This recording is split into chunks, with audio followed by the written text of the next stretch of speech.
যে একদিনে ঢাকা মহানগর এলাকায় ট্রাফিক আইন লঙ্ঘন করার জন্য লঙ্ঘনকারীদের বিরুদ্ধে 292টি মামলা হয়েছে। আজকের তথ্য দিচ্ছি, 11,67,500 টাকা জরিমানা করেছে পুলিশ।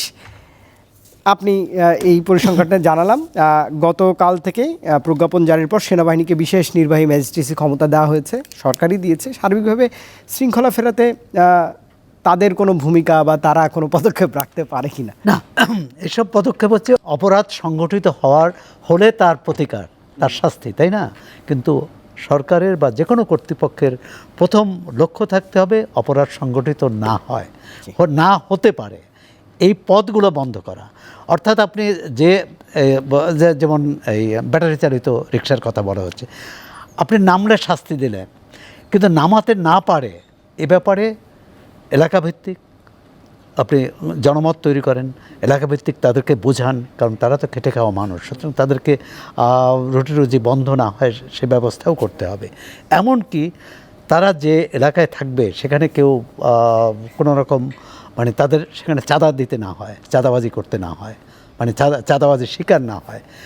এই অনেকগুলো মানে ছোট ছোট পদক্ষেপ, এর জন্য টাকা দিতে হবে না বা টাকা বিনিয়োগ করতে হয় না, এই পদক্ষেপগুলো। আর আপনি যে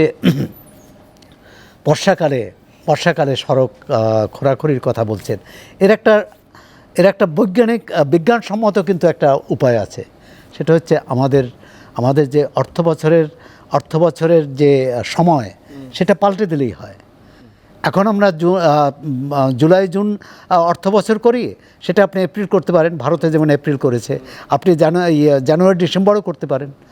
তাহলে তো আর ওই অন্তত সেই প্রচণ্ড রোদের মধ্যে অথবা বর্ষার মধ্যে এই সড়ক খোঁড়াখুড়ি হবে না। আসলে হচ্ছে পরিকল্পনা, এবং পরিকল্পনাটা চিন্তাভাবনা করে সবার সাথে আলোচনা করে এই যে ধরেন নতুন নতুন পরিকল্পনা নেওয়া হয়, তাতে আমাদের বিশেষজ্ঞদের কতটা মূল্যায়নও করা হয়, কতটা যুক্ত করা হয়। দ্বিতীয় হচ্ছে যে আমরা তো বেশিরভাগ দেখি, কারণ অনেক পরিকল্পনা হয়তো বিদেশি অর্থায়নে, সুতরাং বিদেশি পরামর্শকদের, বিদেশি বিশেষজ্ঞদের মতামতকেই বেশি গুরুত্ব দেওয়া হয়, এবং যার সাথে হয়তো আমাদের বাস্তবকে মেলানো যায় না, যার ফলে অনেক প্রকল্প দেখবেন যে এটা কোনো ফল দিচ্ছে না। সুতরাং মানে গভীর অনেক আলোচনা করতে হবে, মানে অনেক বিতর্ক করতে হবে।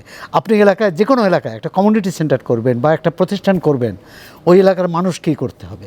আচ্ছা, আরেকটি কথা বলি, এই যানজটের আমরা কেন এলাকাভিত্তিক শিক্ষা প্রতিষ্ঠান করতে পারলাম না? আপনি উত্তরা যার বাসা, তিনি সেগুনবাগি ধানমন্ডি স্কুলে যাবে, ধানমন্ডি যার বাসা তিনি উত্তরা যাবেন, এটা সিদ্ধান্ত নিলেই হয়।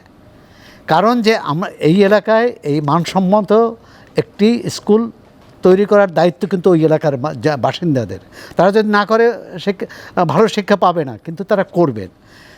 কিন্তু সরকার, আমরা তো সব কিছু করি আমলাতান্ত্রিক উপায়ে, মানে আমলারা ঠিক করেন। আপনার মনে আছে যে ঢাকা শহরে কতটি আদর্শ স্কুল করার কথা ছিল, একটাও হয়নি। সুতরাং আমরা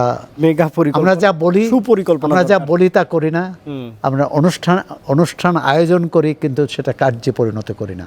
রবীন্দ্রনাথ বলেছেন, তা আমরা সেই রবীন্দ্রনাথের সতর্ক বাণী যদি আমরা মনে রাখি, আমাদের নীতি নির্ধারকরা, তাহলে আশা করি আরও স্বস্তি মিলবে নিশ্চয়ই।